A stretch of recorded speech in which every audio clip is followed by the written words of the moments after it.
प्रिय विद्यार्थियों,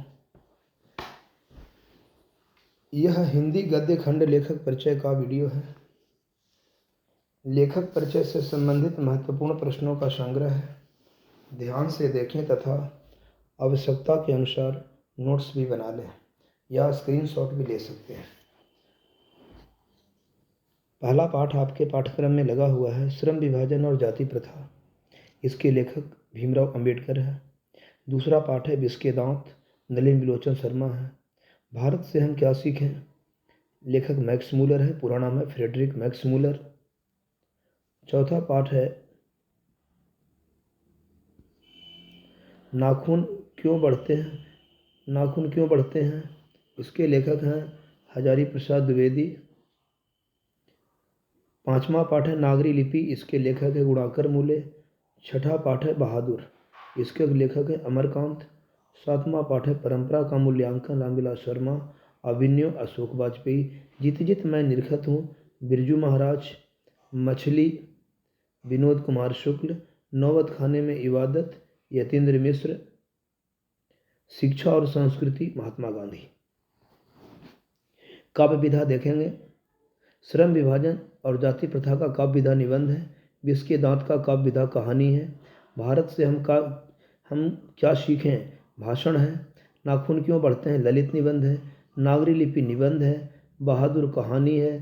परंपरा का मूल्यांकन निबंध है। अभिनव ललित रचना है। जित जित मैं निरखत हूँ, साक्षात्कार है।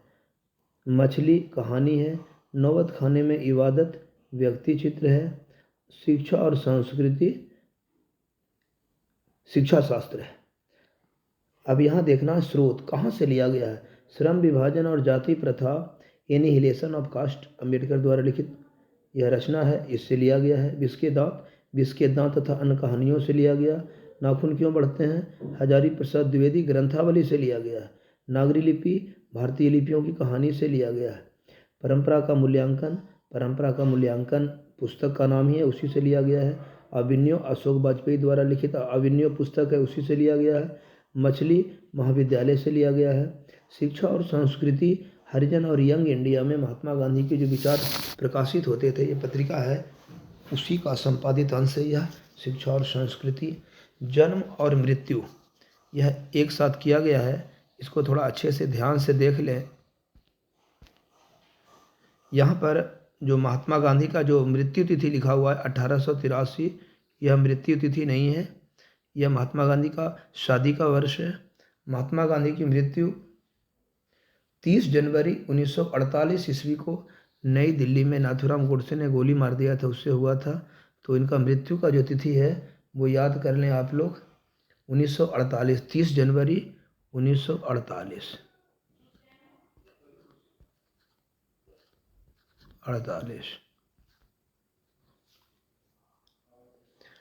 अगला देखें जन्म स्थान।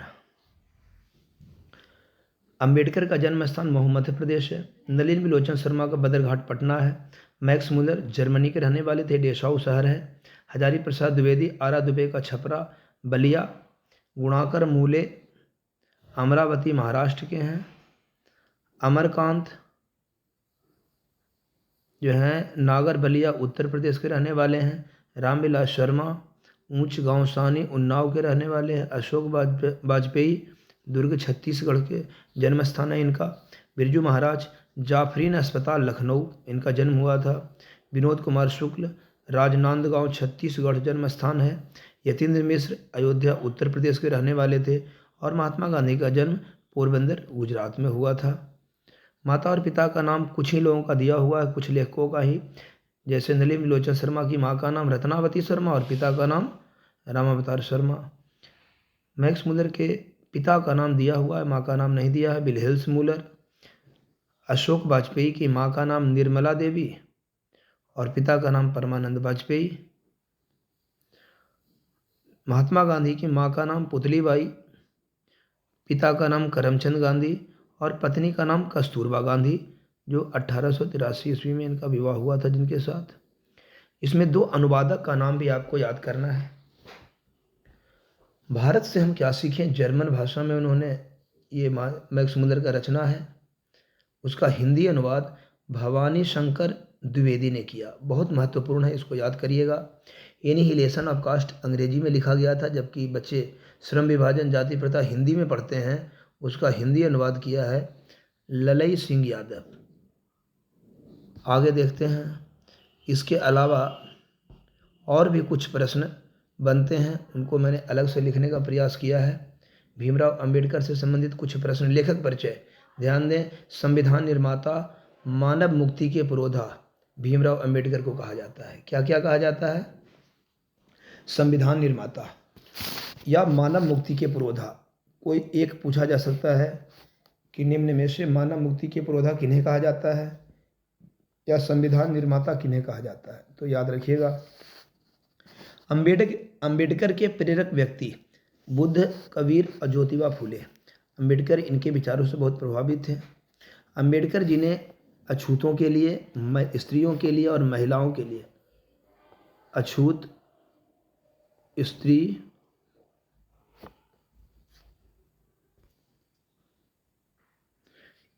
यहाँ पर मजदूर होगा क्योंकि स्त्री और महिला तो एक ही होता है। मजदूरों के लिए, मजदूरों।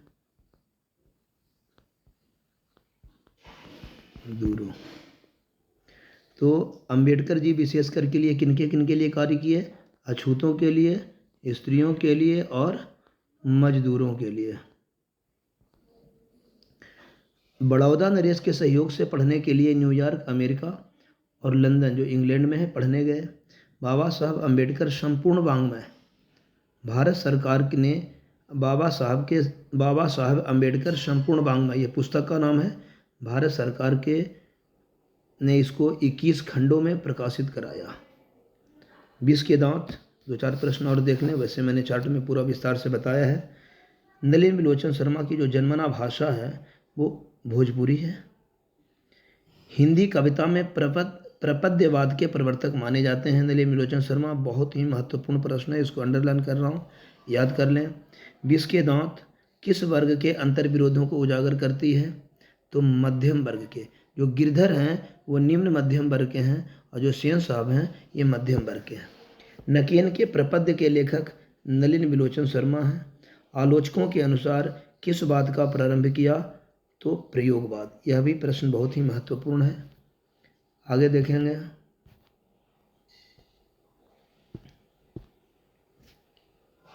मैक्स मूलर कितने वर्ष के थे जब उनके पिता की मृत्यु हुई?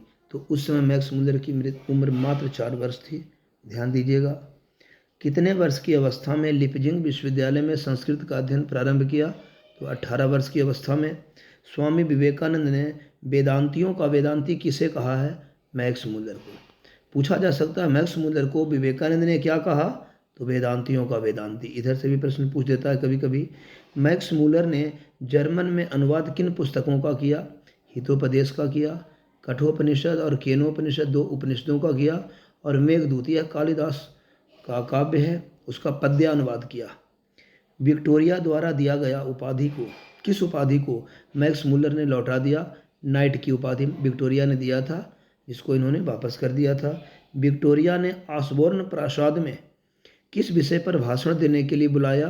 तो ऋग्वेद तथा संस्कृत के साथ यूरोपियन भाषाओं की तुलना। मैक्स मूलर बाल्यावस्था में किस भाषा में कविता लिखने लगे? तो लैटिन भाषा में कविता लिखने लगे। बहुत ही महत्वपूर्ण प्रश्न है, आप इन प्रश्नों को याद करते चलें, परीक्षा के लिए बहुत ही उपयोगी है। नाखून क्यों बढ़ते हैं, इससे भी 5 प्रश्न देख लें। द्विवेदी जी ने किस शैली में लिखा? तो मनोरंजक शैली में। जो उन्होंने नाखून क्यों बढ़ते हैं ये लिखा है, ये मनोरंजक शैली है। द्विवेदी जी ने किस पत्रिका का संपादन किया? तो विश्व शांति। शांति निकेतन से यह पत्रिका प्रकाशित होता है, विश्व शांति। इनको प्रमुख कौन कौन से पुरस्कार मिले? साहित्य अकादमी पुरस्कार, पद्म भूषण भारत सरकार द्वारा और डीलिट की उपाधि ने लखनऊ विश्वविद्यालय द्वारा मिला। प्रमुख रचनाएं आलोक पर्व, अनामदास का पोथा, पुनर्नवा, अशोक के फूल, कुटज आदि बहुत सारी रचनाएं हैं। किस रचना पर साहित्य अकादमी पुरस्कार मिला? तो आलोक पर्व। 5वां पाठ है नागरी लिपि, जिसके लेखक है गुणाकर मूले। गुणाकर मूले किस भाषा में शिक्षा प्राप्त की? मराठी। मिडिल तक इन्होंने मराठी भाषा पढ़ाया भी। भारतीय लिपियों की कहानी का मुख्य विषय क्या है? तो देवनागरी के ऐतिहासिक विकास की रूपरेखा। भारतीय लिपियों की कहानी में देवनागरी लिपि के ऐतिहासिक विकास की पूरी रूपरेखा है। कहाँ जाकर 2 वर्ष नौकरी की और हिंदी और अंग्रेजी का अध्ययन किया, तो वर्धा। ध्यान दीजिएगा। अगला है प्रमुख रचनाएं।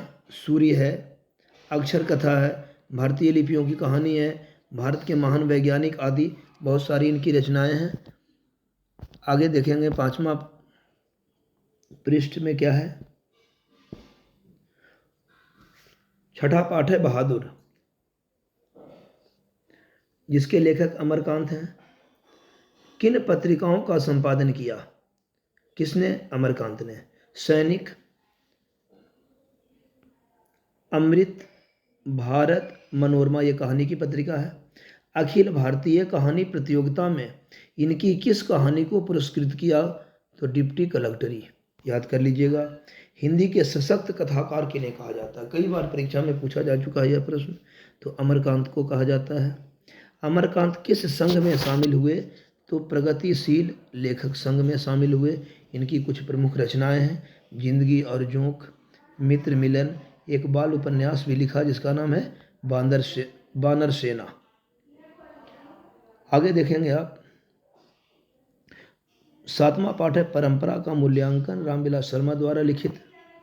रामविलास शर्मा को किस कृति के लिए साहित्य अकादमी पुरस्कार मिला? तो निराला का साहित्य साधना के लिए मिला। रामविलास शर्मा कब से कब तक प्रगतिशील लेखक संघ के महामंत्री रहे?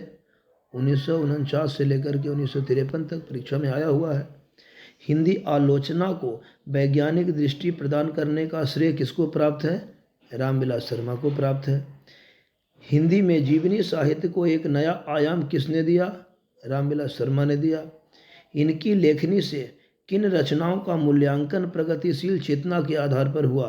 तो वाल्मीकि और कालिदास से लेकर मुक्तिबोध तक का। आगे देखेंगे 8वां पाठ। जित जित मैं निरखत हूँ। बिरजू महाराज साक्षात्कार दिए हैं इसमें। बिरजू महाराज किस घराने के वंशज थे? लखनऊ घराने के वंशज थे। बिरजू महाराज का संबंध किससे है या किस नृत्य से है? तो कथक नृत्य से है। याद कर लीजिएगा। बिरजू महाराज को संगीत नाटक अकादमी अवार्ड कब मिला? जब मिला तब उनकी उम्र कितनी थी? 27 वर्ष की अवस्था में थे वे। बिरजू महाराज को तालीम अर्थात शिक्षा किससे मिली? बाबूजी से मिली। बिरजू महाराज के चाचा का क्या नाम है? शंभू महाराज। बिरजू महाराज की ख्याति किस रूप में है? नर्तक के रूप में। हलकारे का अर्थ संदेशवाहक। परीक्षा में आया हुआ है। पिताजी की मृत्यु के समय बिरजू महाराज कितने वर्ष के थे? तो ध्यान देना है। बिरजू महाराज 9.5 वर्ष के थे और इनकी पिताजी की मृत्यु जब हुई तो पिताजी 54 वर्ष के थे। 54 वर्ष की अवस्था में इनके पिताजी की मृत्यु हो गई। बिरजू महाराज खुद को किसका शागिर्द मतलब शिष्य मानते थे? तो पिता का शागिर्द मानते थे। पंडित बिरजू महाराज लखनऊ घराने के किस पीढ़ी के कलाकार हैं? 7वीं पीढ़ी के। याद कर लीजिएगा। नेपाल में बिरजू महाराज का एक रिश्तेदार थे जिनका क्या नाम था? झुमक लाल। कभी कभी परीक्षा में पूछ देता है। जब दिल्ली में दंगे होने लगे तो डर के मारे बिरजू महाराज और उनकी माँ कहाँ चली गई? ये लोग कहाँ चले गए? दोनों लोग लखनऊ में चले गए। लखनऊ वापस आ गए थे। बिरजू महाराज ने अपने पिता के साथ आखिरी प्रोग्राम कहाँ किया? मैनपुरी में किया। ये उत्तर प्रदेश में है। बिरजू महाराज की गुरुआन कौन थी? उनकी माँ थी। बिरजू महाराज की कितनी संतानें थी? 2 संतानें, एक मिकी और एक अनु। इनके जीवन में कहाँ के प्रोग्राम से मोड़ आया? तो कलकत्ता के प्रोग्राम से इनके जीवन में मोड़ आया। बिरजू महाराज को संगीत भारती में कितना रुपया मिलता था प्रतिमाह? 250 रुपया मिलता था, जिससे उन्होंने साइकिल खरीदा जो अभी भी उनके पास है। बिरजू महाराज के पिताजी रामपुर में कितने वर्ष रहे? 22 वर्ष तक रहे। कितने वर्ष की उम्र में बिरजू महाराज नृत्य में पारंगत हो गए? मात्र 8 वर्ष की अवस्था में। पिताजी किससे दुखी रहते थे? चाचा जी से दुखी रहते थे। जो मैंने पहले पन्ने पर चार्ट बनाया है वो तो आप याद करिएगा ही। इसके अलावा इन प्रश्नों को भी अच्छे से देख लीजिएगा। अगला है पाठ अभिनयो। अभिनयो क्या है? तो अविन्यो दक्षिणी फ्रांस का एक मध्ययुगीन ईसाई मठ है। अशोक वाजपेयी को कैसा साहित्यकार माना जाता है? सर्जक साहित्यकार माना जाता है। किस विश्वविद्यालय के प्रथम कुलपति रहे? कौन? अशोक वाजपेयी। तो महात्मा गांधी अंतर्राष्ट्रीय हिंदी विश्वविद्यालय। अभिनव कैसी रचना है? गद्य पद्य का सृजनात्मक संग्रह। इसमें गद्य भी है और पद्य भी है, काव्य भी है। मछली, जिसके लेखक हैं विनोद कुमार शुक्ल। मछली कहानी में किस वर्ग का जीवन वर्णित है? मध्यम वर्ग का है। परीक्षा में एक बार आया है मध्यम वर्ग, लेकिन पुस्तक में दिया हुआ निम्न मध्यम वर्ग, तो आप लोग निम्न मध्यम वर्ग पर ही ध्यान दीजिएगा। एक बार बिहार बोर्ड ने मध्यम वर्ग को भी सही कर दिया है, लेकिन निम्न मध्यम वर्ग ज़्यादा अच्छा है। विनोद कुमार शुक्ल किस कृषि विश्वविद्यालय में एसोसिएट प्रोफेसर थे? तो इंदिरा गांधी कृषि विश्वविद्यालय। पेड़ पर कमरा किनकी रचना है? विनोद कुमार शुक्ल की रचना है। इनको कौन कौन सा पुरस्कार मिला? साहित्य अकादमी पुरस्कार, रघुवीर सहाय स्मृति पुरस्कार, दयावती मोदी कवि शेखर सम्मान आदि। शुक्ल जी की किस रचना पर फिल्म बनी? नौकर की कमीज। मणिकौल निर्देशक थे इस फिल्म के। इतालवी भाषा में किस काव्य का अनुवाद हुआ? तो पेड़ पर कमरा का अनुवाद हुआ। शुक्ल जी की प्रथम कविता संग्रह कौन है? लगभग जय हिंद, जो 1971 में प्रकाशित हुआ। 11वां पाठ है नौबत खाने में इबादत। इसके लेखक हैं यतीन्द्र मिश्र। ड्योढ़ी पर आलाप शीर्षक काव्य संग्रह किनकी रचना है? तो यतीन्द्र मिश्र की है। यतीन्द्र मिश्र ने गीतकार गुलजार की कविताओं का संपादन किस नाम से किया? यार जुलाहे। परीक्षा में 2 बार पूछा जा चुका है यह। यतीन्द्र मिश्र के अभी तक कितने काव्य संग्रह प्रकाशित हुए? तो 3, उसमें से एक यह भी है। अगला देखेंगे नौबत खाने में इबादत किससे संबंधित है? बिस्मिल्लाह खां से संबंधित है। यतीन्द्र मिश्र किन पत्रिकाओं का संपादन किया? तो एक का नाम है शहीद और एक का नाम है थाती। किस फाउंडेशन का संचालन अभी कर रहे हैं जब यह पुस्तक प्रकाशन हुआ, जो आपके पाठ्यक्रम में है? बिमला देवी फाउंडेशन 1999 से इसका संचालन कर रहे हैं। आगे देखेंगे रीति काल के अंतिम प्रतिनिधि कवि किन्हें कहा जाता है? तो द्विजदेव को कहा जाता है।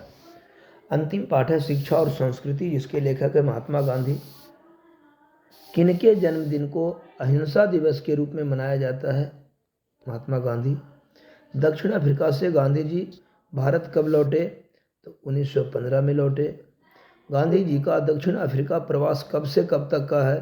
तो 1893 से लेकर के 1914 तक का है। गांधी जी की स्मृति को पूरा राष्ट्र किस तारीख को उनकी जयंती के रूप में मनाता है? तो 2 अक्टूबर को गांधी जयंती मनाया जाता है प्रतिवर्ष। गांधी जी को महात्मा किसने कहा सर्वप्रथम, या महात्मा की उपाधि किसने दी? तो रविंद्रनाथ ठाकुर ने या रविंद्रनाथ टैगोर ने। गांधी जी का सबसे बड़ा हथियार क्या था? अहिंसा और सत्याग्रह।